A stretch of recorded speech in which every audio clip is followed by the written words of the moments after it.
Cayman, and welcome to the first episode of Let's Talk, exploring the issues affecting all our lives. I'm your host, Austin Harris. It's been over a year since the PACT administration have been in office, and whilst we've had our fair share of controversy, many spectators, myself included, are left to wonder what is their direction, what is their plan, what are their policies, and how do they intend on achieving them? Well, hopefully we will explore those answers together.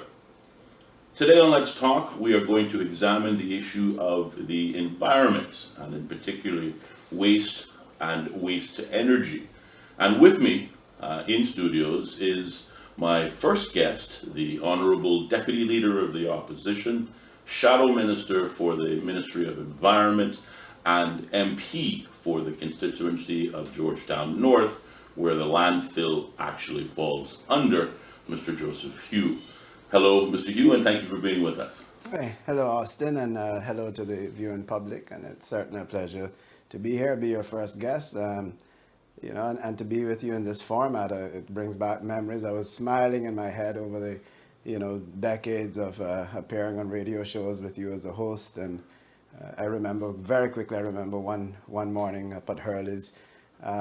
After the show, you complimented me and how prepared I was for the show, and it was a great show. By the time I got in the car, you were beating me to death. I said, it's a good thing it was a good show. It's a good thing it was. Well, it certainly is a pleasure to have you back with us. You are always a great guest, always very well prepared, and I anticipate that our discussion here will be no different. Looking forward to that. All right, well, let's talk waste and waste to energy, shall we? The Cayman Islands Cabinet recently approved an extension to the financial close deadline and the long stop date for the project negotiations between the Cayman Islands government and DART for the redevelopment of the ReGen, Cayman's first energy and recycling center. Now, the Premier, the Honourable Wayne Panton, says his administration has been working to better understand how the project may have changed since it was first announced 5 years ago, whilst pledging to deliver a financially viable long-term solution for solid waste management. I wonder, what are your thoughts on the government announcement to finally move forward with at least one project, that being, of course, the ReGen project? My feelings are mixed, Austin. I mean, I'm obviously extremely pleased that the government has decided to move forward. We're now seeing some action on this project.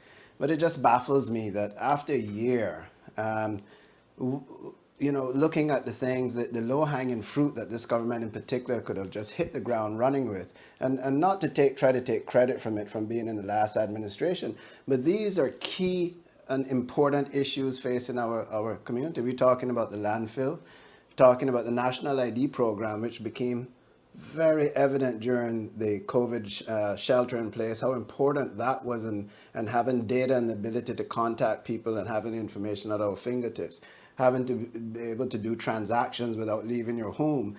That was identified as one of the key issues facing the country, especially during the COVID lockdown.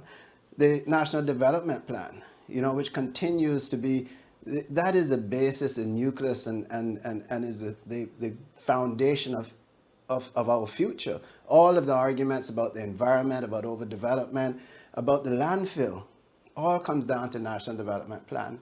We were there with Plan Cayman, hard-working, young, bright civil servants in the planning department, put together the foundation for Plan Cayman. We were ready to hit the road running with that. They could have done that right away. National ID program was ready to be launched in August of last year. We could have had that. And ReGen, let us look at ReGen, at the landfill. This is not something that started yesterday. This is not something that the Auditor General talks about us signing contracts before elections. This has been in the works for 8 years, over 8 years. In fact, for the full 4 years that the Premier, Mr. Panton himself, was a part of our administration, he was a minister. I was just a councillor.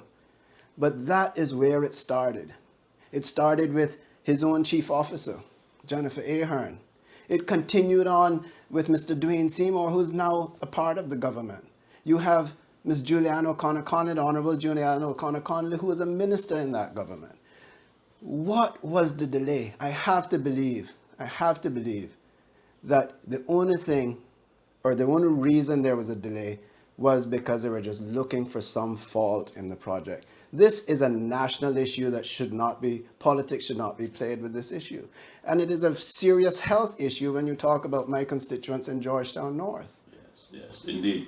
Well, certainly, unlike Plan Cayman, perhaps unlike the national ID system, which were ideas conceived under the previous administration, and of course, I think perhaps one would accept it being somewhat par for the course, a new administration coming on board and either rejecting old ideas and wanting to create their own. But to your point, this issue of ReGen is something that is familiar to all parties in the present administration, having had some hand in its development.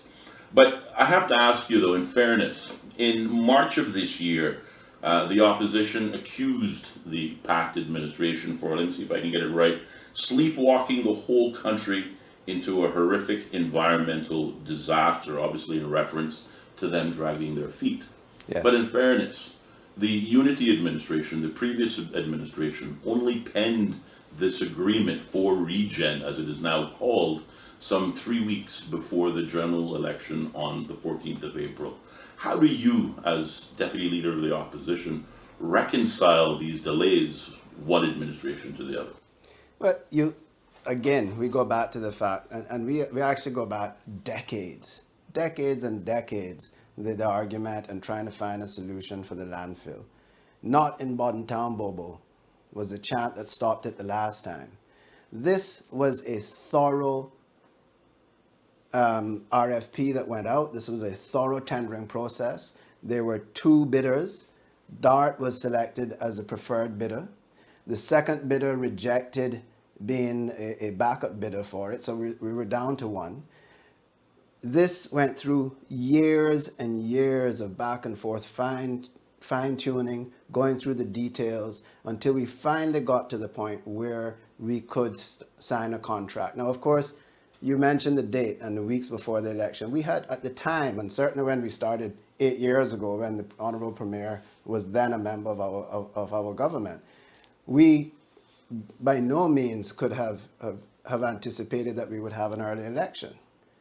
When this was signed, we signed it with the belief that we were going to be going to the polls in late May. So there was more than enough time, and as the Auditor General pointed out, we put a stop date on that gave us, if we were re-elected, and of course we thought we would be re-elected and have an opportunity to continue the project, but it also gave the opportunity for any new government, such as the PACT, several months, I think up until October was the date, to have a look at it as well. But this has been in the public. We have had public consultation. There has been no secrets about this deal. This is a deal that was good for the country. We have to deal with our waste issues. Decades and decades of reliance on tipping, landfilling.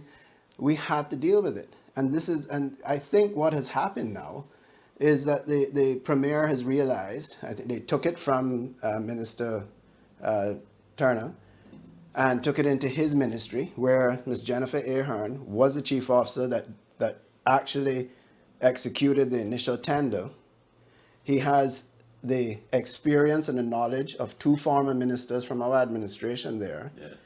And despite, ordering an audit or a review of the contract, has realized that, hey, this is our best opportunity to move forward. But what it has caused it's caused a major delay, and the delay comes with ramifications. Indeed.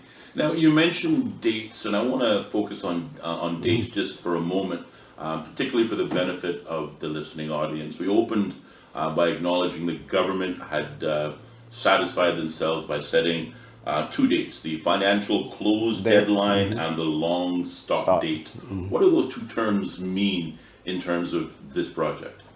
Well, it's just from this project, one was the opportunity for us to put a date so that we could both parties could aim towards resolving the final financial aspects of the contract. And the stop date, obviously, again, was another opportunity for both sides to provide all of the necessary support and necessary information to be able to come to a final contract agreement.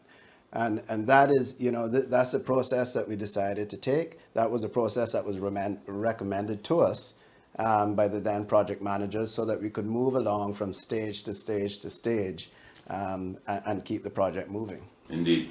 Now, a key concern for the Premier in his public utterances was ensuring that a solution was also made available for the Sister Islands landfills as part of this ReGen agreement. What are your thoughts on his reasonings, and is it possible that with 8 years of preparation and planning that somehow the Sister Islands were somehow absent from this plan? Absolutely not. And that was, first it was a concern over the viability of it. Then there was a concern of the environmental aspect of it. So we're shutting down a landfill that we've been tipping straight into the ground for decades, building a modern waste energy facility. But there's environmental concerns around that, we agreed, it was agreed that they would do the environmental impact assessment. A few months ago, that had come to a halt. No one knew why. The reasoning about using Cayman or the Sister Islands rather as an excuse, we're not planning, and we didn't have any plans to build a waste-to-energy facility in each island. The idea is that you have a state-of-the-art waste-to-energy facility in the location where the landfill has been. Again, because I don't think we would have gotten anywhere if we tried to propose putting that facility anywhere else in the country. So we're putting it where it was. We found the land there. That's part of the agreement, the waste energy facility, state-of-the-art waste energy facility to create energy, take garbage and burn it and create energy is there. And then we would ship the garbage in from the Sister Islands to put it into the waste energy facility. Then the Sister Islands would then have to create their own lined landfill to deal with the remaining 5 to 10% garbage that cannot be used for waste energy. Indeed. Now, there have been many moving parts to this project, and with the government's recent announcement, it means that the environmental impact assessment study can now also restart. Will the project be on hold until the findings of the environmental impact assessment can be determined? Well, I guess it will, and I'm hoping that they have restarted the environmental impact assessment. And I would assume that assessment would be around what are the effects of the waste energy facility on the environment, and also reviewing the plans for the landfilling of the remaining trash that cannot go into the waste energy facility. But I noticed that they have continued with the capping of the old landfill, which is fantastic. That's great. That will reduce the opportunities for fires from the old landfill, and that continues on as they do the continue with the contract and also with the environmental impact assessment. What is concerning to me, though, Austin, is that they're not paying any attention to the current landfill that they're using. Mm-hmm. That was supposed to be a stopgap. That had a 2 to 4 year lifespan at its best when we looked at it, when we put it in place 2 years ago. So these delays are going to have major impacts on that. And what is also very concerning is that they are not following international regulations on that landfill. They're not compacting and lining like they should be. Mm. I think industry standards is every 24 hours, they should be putting a layer of limestone, compacting, putting a layer. What I see there, and I go by quite often, is just there's tipping and pushing it down the hill, tipping and pushing it down the hill. And that is my two concerns I have there. One, obviously, is the risk of fire and how that affects the country as a whole, but certainly George Town North, Marbell Drive, Watlers Road, Parkway, the tourism sector along 7 Mile Beach. Of course, you have the school CIS next door. Yeah. So, these are real concerns when it comes to how are they dealing with the current landfill. And then, of course, you also have to take into consideration the lifespan of it. Right. So we just wasted a year They have now said that, this could look like a 3 to 4 year delay. Where are we going to be tipping after if we're not handling this current landfill correctly? What are we going to do when we run out of space there? Right. And if there are any further delays, because as far as I understand, the audit continues on the project. Right, indeed. Now, I'm glad you raised risk, and certainly paramount to all of the risks, of course, is the risk of public safety. We've seen a number of fires on that landfill. Of course, the smoke, the inhalation, particularly for your constituents in George Town North, a problem. I think that problem is now further exasperated when you tell me that we're not lining the landfill. They're not compacting. They're not lining. The whole yeah. idea behind this project was getting it right the second time around, if you will, so as to protect future generations. Yeah. But there's also the risk, you talk about a 3 or a 4 year delay.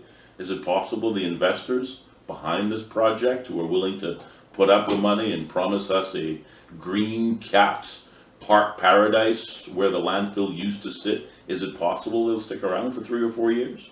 Well, I think if you saw the press recently, I think one of the DARDA executives spoke at a conference, and they are still committed to the project.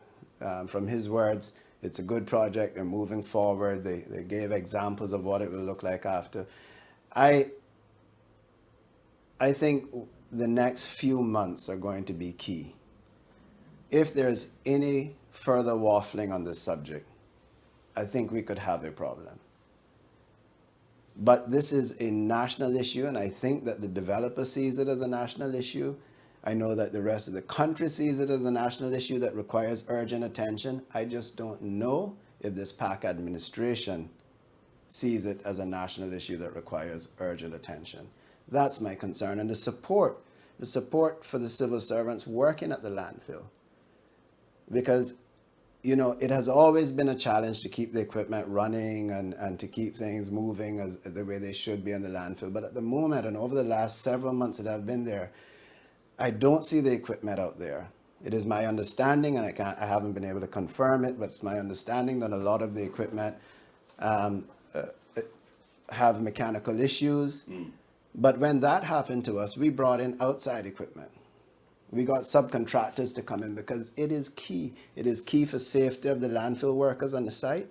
It is key for the life of that temporary landfill, that if they keep compacting it and layering it, we could use it for the next few years until the waste energy facility is built. And it is certainly key to reducing or in fact not having any fires of the magnitude that we had previously, and the effects that it had on my constituents. No, indeed, and the effects it continues to have on the whole island. I think you're absolutely right. This is not a issue that should be played politics with. It's an issue that's been in development for the better part of a decade, and it needs to be finalized. Yeah, and we know from previous governments decades ago, it's not going anywhere else. Yes. It has to be done there. Yes.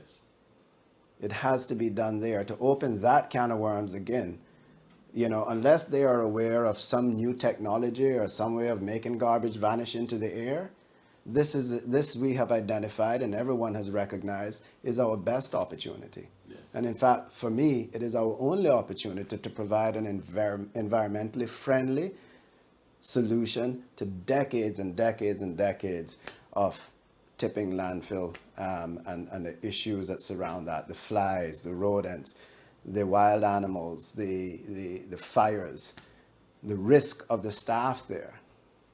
These have been things that we have been battling with for decades and decades, not just the last administration, not this administration, administrations way before that. Yes, indeed.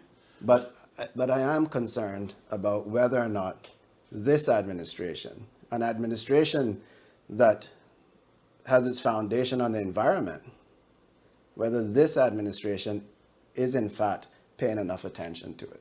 Indeed. An environmental hazard, an environmental risk, and an issue that affects all of our lives in the Cayman Islands, and certainly one, as you pointed out, that spans multiple political administrations. Will we get it right this time? Only time will tell. Mr. Gue, I thank you very much for being a candid guest as always. Thank you. And again, for being the first guest on this new podcast, Let's Talk. It's been a pleasure. Thank you, Austin. It's been a pleasure to be here with you and to be your first guest. And I wish you all the best with your program and in the future with your future guests. Thank you very much. Look forward to having you back in studios here on Let's Talk. And before we pack it in for this episode, we recognize that it's been a long time since we've enjoyed some fellowship.